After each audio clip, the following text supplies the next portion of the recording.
اهلا بيكم مشاهدينا من جديد. يمكن زي ما نوهت لحضراتكم كده النهارده في فقرتنا مع الاستاذ الدكتور عاصم فرج، استاذ الامراض الجلديه والتجميل. هنتكلم في موضوع مهم، وهو يمكن برضه الدكتور عاصم مشكورا بقى كالمعتاد قال لي على حاجات ممكن يحصل ما بينها خلط. احنا قلنا هنتكلم على النخاله الورديه، وهو قال لي كمان في حاجه اسمها الورديه بس، يعني في فرق ما بين الاثنين.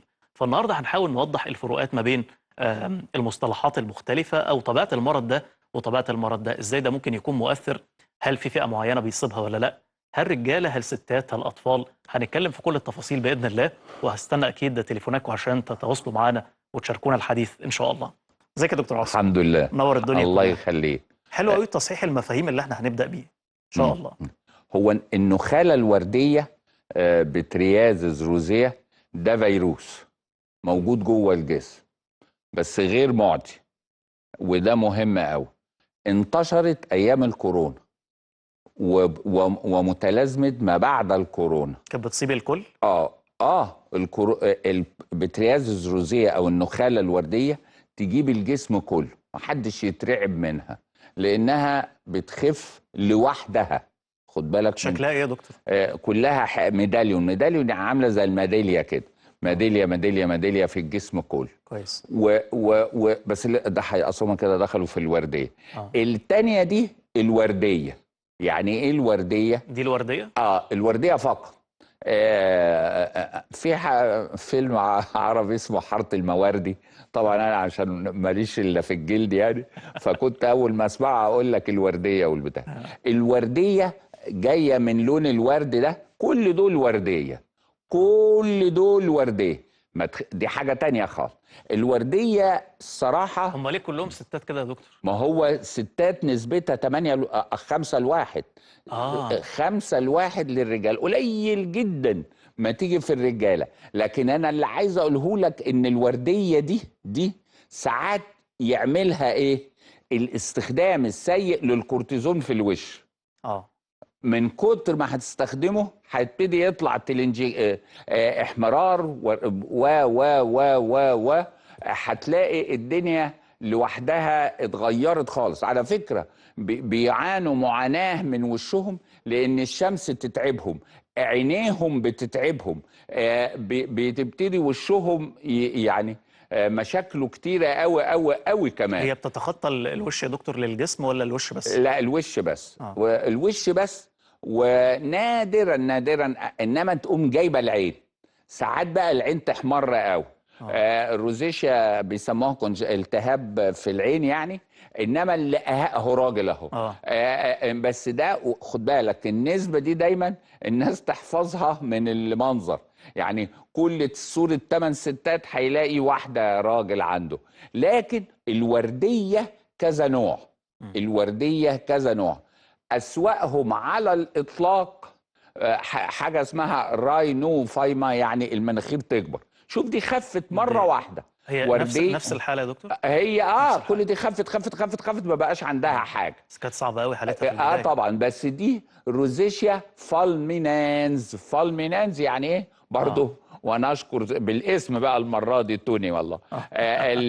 لان الدنيا كتر خيرك على المجهود يعني. الروزيشيا فالمينانز النوع الوحش قوي من الروزيشيا. انما هل ده بيتعالج؟ بيتعالج. طب الصوره اللي احنا شفناها دي يا دكتور خفت في وقت قد ايه؟ دي بالظبط هتستغرب كده شهرين. دي بتخف بسرعه قوي. شهرين يعتبر كويس. ده احنا عندنا ما عندناش حاجه في شهرين ناس في الجسم. بتقعد كتير. لا ده احنا شهرين ده يعني بنعمل فرح. يعني انت عايزها تدخل تاني يوم تخف؟ لا مش للدرجه. ما احنا بنعرف الناس برضه عشان لو حد طولت معاه شويه ما يقلقش. لا بس بالعلاج. العلاج مهم قوي في الورديه. ودي مهمه جدا. ما حدش يستخدم الكورتيزون. حلو. الكورونا برضو بهدلتها. تخيل ليه؟ لان هم بيحطوا ماسك. الماسك ده خلاها تزيد. طيب احنا معانا الاستاذ عفاف من القاهره. الو.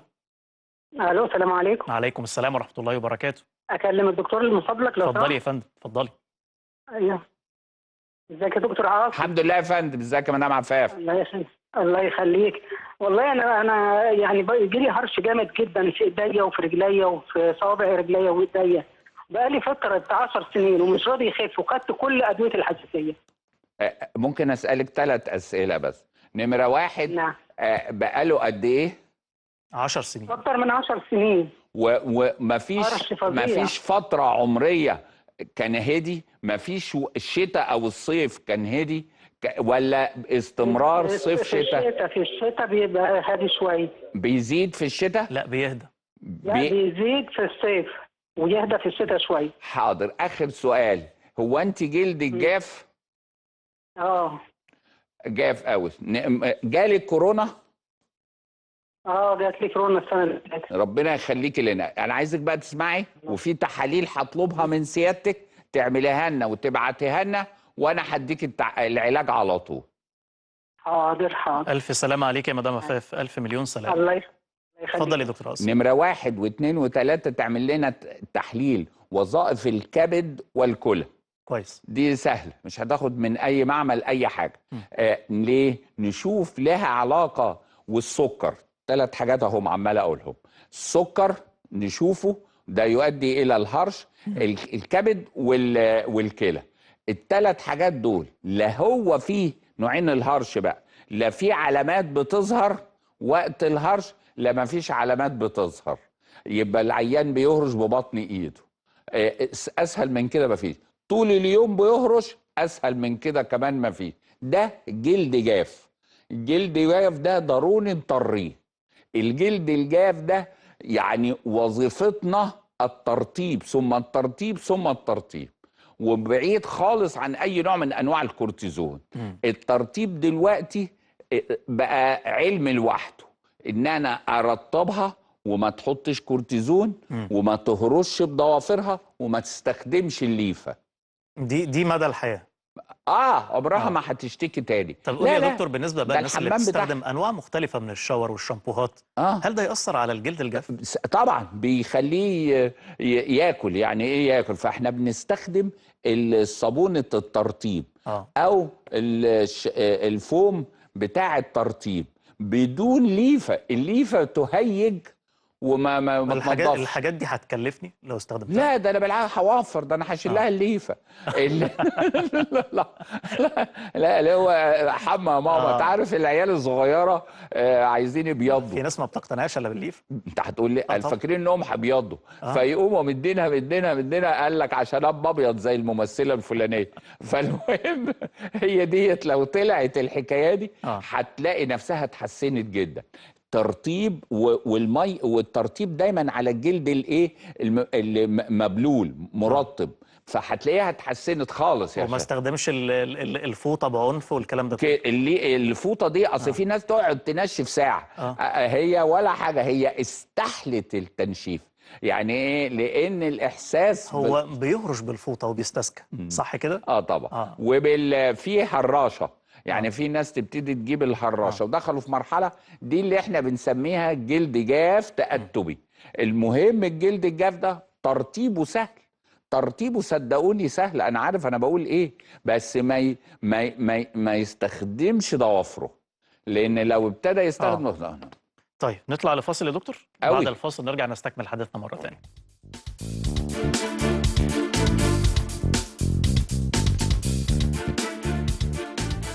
رجعنا ليكم مشاهدينا من جديد، ولسه ما زال منورنا الاستاذ الدكتور عاصم فرج، استاذ الامراض الجلديه والتجميل. والنهارده يا دكتور لسه ما زال الحديث مستمر عن الورديه.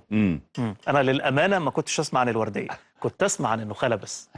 هي اكتر انتشارا من النخاله الورديه بالمناسبه. طب هي علاجها بقى يا دكتور عباره عن ايه؟ نمره 1 ممنوع الكورتيزون.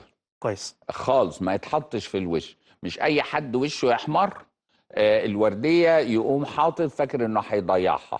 هي في فرع في الامراض الجلديه قريبه من حب الشباب. الاثنين عشان في الوش وكده قريبين من بعض، عشان كده العلاج ممكن يبقى مختلف. بس في حاجه مشتركه. اقراص الايزوتريتينوين. اقراص الايزو ده الاسم العلمي. ده حبه واحده. المره دي حبه واحده مش كتير، والدكتور تحت اشراف الطبيب هيدي واحده بس بعد الاكل يوميا. هتبتدي الدنيا تتحسن خالص. كل الحالات اللي انا عرضتها وشها جامد قوي قوي ديت، مع شويه ترطيب سهلين وشويه في دواء تاني نزل بس غالي جدا ملناش دعوه بيه ده. خلينا في ده رخيص وحنين، هتلاقي الدنيا هتتحسن قوي. هنعمل ايه؟ هناخد القرص ده بعد الاكل وهنعمل ترطيب ونحط صن سكرين. في انواع صن سكرين محجبات شمس، في نوع من انواع الورديه بقى يا هشام مهمه شويه. يعني تجيب طرطوفه الودن، طرطوفه الانف دي، يعني ايه كده، دي تقوم مطخناها قوي. ودي اللي احنا بنسميها راينوفايم. الراينوفايما دي لو من بدري ابتدينا نعالج الورديه هتلاقيها كل ده بيرجع لاصله مره تانية. بس بدري كويس، قبل ما تبتدي العلاج المبكر. وساعات يحصل مسام واسعه. مسام واسعه برضو الستات مش بيحبوه. يعني اللي هي مسام واسعه كده كتير خالص بيتضايقوا منها.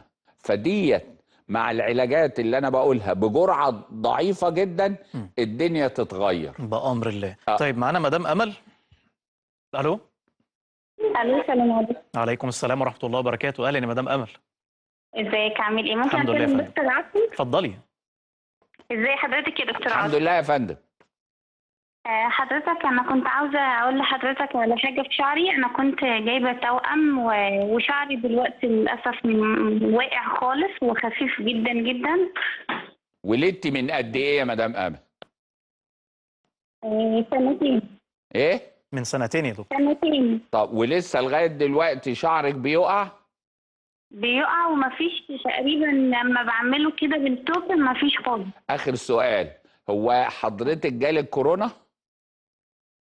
ايوه جالي من 4-5 شهور.